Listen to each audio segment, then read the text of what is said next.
As I said, Arthur Miller was only 33 years old when he won a Tony Award and the Pulitzer Prize for Death of a Salesman in 1949. This month, the American classic was revived on Broadway in honor of its 50th anniversary. The star of the revival, Dennehy, who portrays Willy Loman, joins us now for a continuing conversation about an extraordinary play, an American classic, and I am pleased to have him join us. Welcome, sir. Thank you. I have had the honor of seeing this, as you know, and because we ended up sitting next to each other at dinner after the play, and I had a chance to tell you what a remarkable performance it is. I should do this as well. We read on the back of this book what people were saying about the play, which is the genius of the play, but also of your performance. This comes from the New York Times. I will always be haunted by the image of Dennehy as Willy Loman. He seems to kidnap you by force, trapping you inside Willy's psyche. The sublime Elizabeth Fran's astonishing portrayal creates a searing image of a woman fighting for her life. I could hear people not just sniffling, but sobbing. It continues. This from the New York Post. This is Death of a Salesman for the millennium. No humdrum revival, but a re-energizing and reimagining of the emotional tidal wave of play, on and on and on. Watching Dennehy act is a privilege, a towering act, a magnificent. It just goes on and on. It's embarrassing to you, I know. It's terrible. I hate it. It's achingly beautiful, overpowering, stunningly acted and directed, a production of staggering poignance and universal truth. You hear people crying? Can you hear them? Yeah. At different times, too, it's surprising. At the end of the first act, there is a scene in the kitchen when there seems to be some kind of coming together of the family, and then all of a sudden a sharp firefight breaks out, and there's a sudden pause, and the division is made anew between Willie and Biff. And one night, at that moment, when he turns on Willie and tells him to stop screaming, a woman in the third row just started to sob uncontrollably. And you could hear not only her sob, but her husband trying to comfort her. So there are different moments in this play, obviously the end of the play, which is, of course, wrenchingly powerful. But there are other moments in this play where people see something, hear something, experience something that resonates in their own lives. And it deeply affects them, which is the genius of this play. It's about all of us. It's about who we all are and where we've come from. That's what it's about. I think so. Yeah, I think that there's not a family in the world. I'm not talking now about the United States, although I think this play has a particular power for American audiences. But China, Norway, England, wherever the play has been done, people have responded in a similar way because it's about a family with all the tragedy and humor and loss and lies and hypocrisy and love that exist inside all of families, every family, everywhere. Had you played it at any time, on any stage, anywhere before? No, I never have. Bob Falls, who directed, called me about a year and a half ago and said, let's consider doing this in Chicago, where we have done a lot of things over the years. And I said, sure, let's do it, and we did. And we had no idea at that point that anything was going to materialize beyond Chicago. In fact, I think I read where they told Elizabeth Fran, this play is not going beyond Chicago. Well, I think I was the one, because I'm always the best way to, Mel Brooks has the best philosophy of this business, which is hope for the best, expect the worst. And so I'm always the one that said, forget about it, we're not going to New York. They're not going to see it. Maybe if Kevin Spacey does it, we'll go to New York, or Nicole Kidman. But in any case, I was wrong, and I'm really glad that I was. It's been an extraordinary experience. And the best thing about this is not the reviews and the stories, and, you know, as nice as it is to be here and to get this, the best thing is to go out there every night and play this part, which is like a gift from the gods at my age and at this stage of my career, to be able to play Willie and to explore Willie and to give him to 800 or 900 people every night is, you know, it's just a wonderful thing to happen to me. Is it in any way a reminder to you of why you became an actor? Absolutely. I've said this a few times now. As is typical, I think, for a lot of us over the years, and I've been doing this for 30-something years, you lose something along the way. Things get in the way, and you start doing things for all the wrong reasons, and you make decisions that you wouldn't have made when you were 22 or 23 or 25. And this play has reminded me and given me and restored to me something that was very, very important to me when I was a kid, and I had lost sight of, or lost the grasp of. One of the things that I love about working with Mr. Miller is that he's a guy who has never lost that. It would have been easy for him at some point to start writing movie scripts, to write for television, to do. He's not interested in that. He has the same ambitions today that he had 40 years ago, which is to write for the theater, which is a very special place to write for. And that had been, I'd kicked that around. I'd lost it. You'd gone off and did all that. And this brought it back to me. And it's like I say, it's a gift. It's been a gift given to me beyond all value that I can possibly measure. Do you think in any way it'll be a life-changing kind of experience for you? No, I think that, no, I don't mean that. So many people interpret what I say as saying, well, you mean that this is a shot in the arm for your career. I'm not talking about that. I don't mean that, a shot in the arm to say, if you acknowledge that you've missed something and it reminds you of something, you may want to do it again. Yeah, I think that what it does for me is to say, do more work in the theater. Try more things in the theater. There are a whole bunch of things that I want to do now, having done this. And Bob and I will do them. I mean, I have been working in the theater for 15 years with very, very difficult projects, but mostly in Chicago. This is the first time that we've been able to have this kind of a success in New York. But I needed to be reminded of things. I needed to be reminded of why I started out doing this in the first place.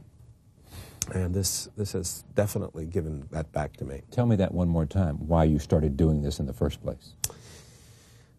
Well, I don't think anybody sets out to be an actor, certainly if you look like me. Maybe it's different if you look like Brad Pitt. But if you look like me, you don't set out to be an actor because you say, gee, I can make myself a couple of $100,000 a year and live very nicely. I mean, obviously, for someone like me to say that, you know, the next stop is a rubber room someplace. I became an actor because I couldn't possibly think of anything else that I wanted to do, which is the only reason you should do it. And there were a lot of years where I was driving cabs and working in bars and driving trucks and, you know, a guy who had a Columbia education doing all these things. My father was not terribly happy about all of that, and there was no way to explain it to him. And eventually, after 10 years, I became an overnight success. And things started to happen. What was that in? Oh, actually, it wasn't. The funny thing is, it was a Chekhov play, Ivanov. I played Borkin, which is not a large part. But Mel Gusso in the New York Times gave me a great review, and it led to an agent, and one thing led to another, and you know, which is the way it happens. It's regardless. I have had a very happy and very rewarding life in this business that I've chosen, but along the way something got lost, and not completely lost, because as I say, I did these plays in Chicago, which were always wonderful experiences.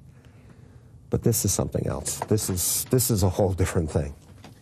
Because it's Broadway, because it's this play, because... No, because it's this play. I mean, I'm glad that the whole point about Broadway is that this is the place. I mean, you know, when you're 22, when you're watching the Tony Awards and sitting surrounded by your family, having written an acceptance speech that, you know, that you know how you would say it if you had the chance.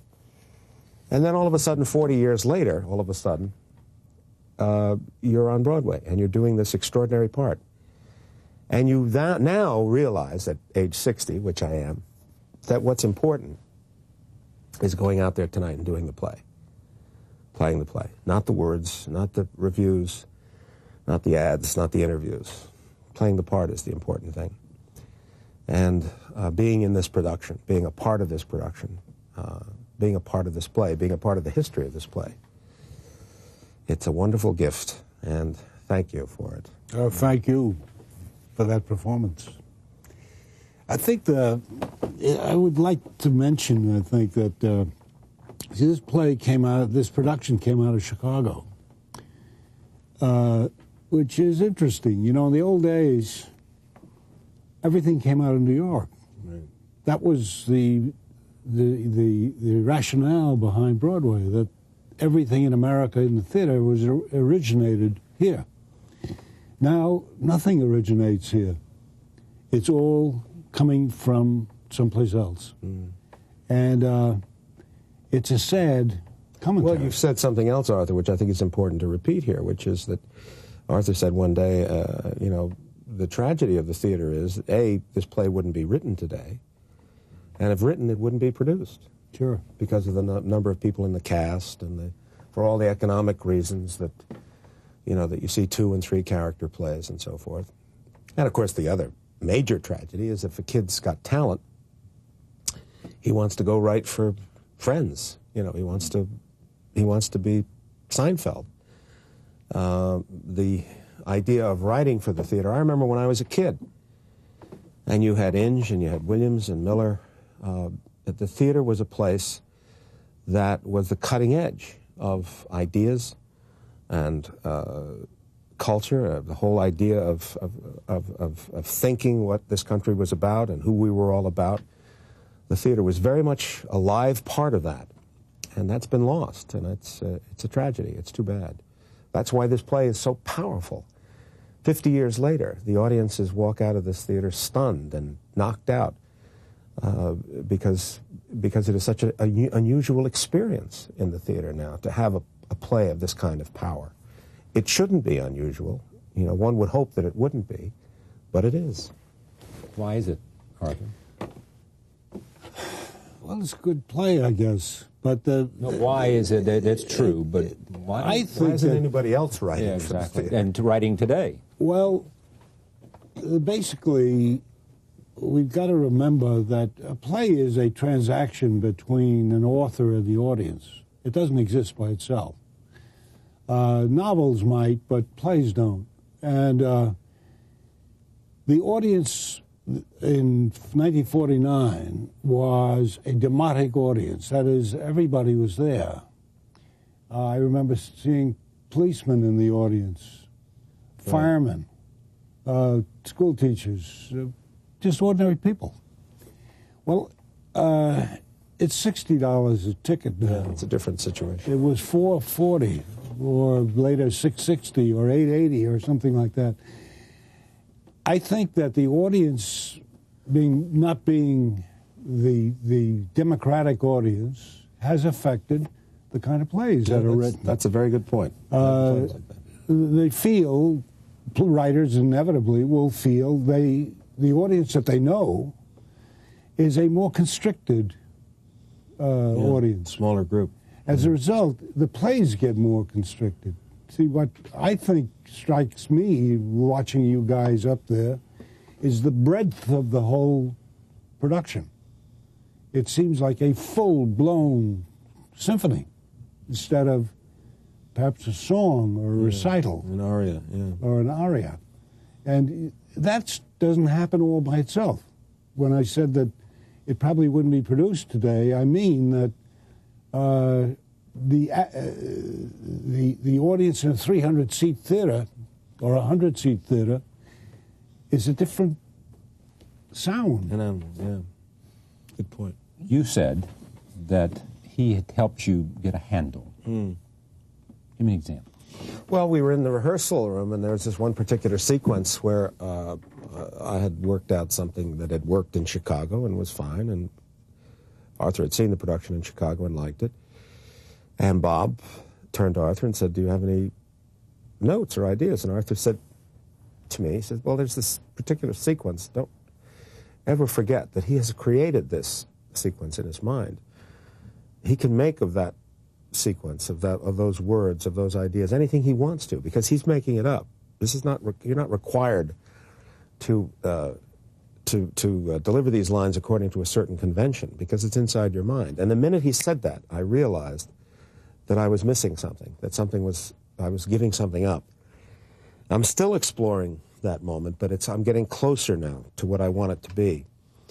One of the interesting things about playing this part is that within one line, Willie's living in the present, and in the next line, which may or may not be a transition line, he's living in the past.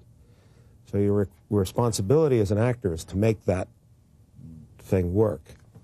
And it's just endlessly fascinating to see how you can do it, or miss, did I get them, did I not get them, and so forth. It's like a wonderful concerto, like a wonderful piece of symphonic music written for the piano. You can change the tempo, you can change the volume, you play the notes. I religiously play the notes, but there are still so many different ways of going, of moving, of playing it, and it never loses its interest for me. This will never do justice, but here is a clip from Death of a Salesman. Take a look at this. Why am I always being contradicted? Well, I thought it would be a surprise. Why don't you open a window in here, for God's sake? They're all open The way they here. boxed us in here. Bricks and windows. Windows and We bricks. should have bought the land next door. Streets lined with cars. Not a breath of fresh air in the neighborhood. The grass don't grow anymore. You can't raise a carrot in the backyard. They should have had a law against apartment houses. You remember those two beautiful elm trees out there? You know, when I and Biff, we hung the swing between them. Yeah, like being a million miles from the city. I should have arrested the builder for cutting those down. They massacred the neighborhood. More and more I think of those days, Linda. This time of year, it was lilac, wisteria. Then the peonies would come out, daffodils. What fragrance in this room. Well, after all, people had to move somewhere. Oh, no, there's more people now. I don't think there's more people. There's more people. Is this an ongoing experience of interpretation and, as you just seem to say, getting it? You saw that and you said, I've changed that. Yeah, I mean, I think, as I said before, it's like a wonderful piece of music. I mean, Ashkenazi, when he plays the piano, I'm sure, changes his interpretation. Again, this is a classic. Okay, we're not talking about when you do Chekhov and you do Shakespeare, when you do Arthur Miller, you play the play and you play the words and you play the character. But with a part like Willie, there are all kinds of spaces that allow you to change things and move in different directions and explore things. When does he lose it in this scene? When does he pull back in? When is he soft? When is he loud? What is the tempo? How does the tempo change? Can it change? Should it change? What happens tonight if I do this? That didn't work very well. Maybe I'll go back to that, or maybe I'll go in this direction. And that's, to me, that it's like Hamlet. Jonathan Pryce plays Hamlet. Kenneth Branagh plays Hamlet. Gielgud played Hamlet.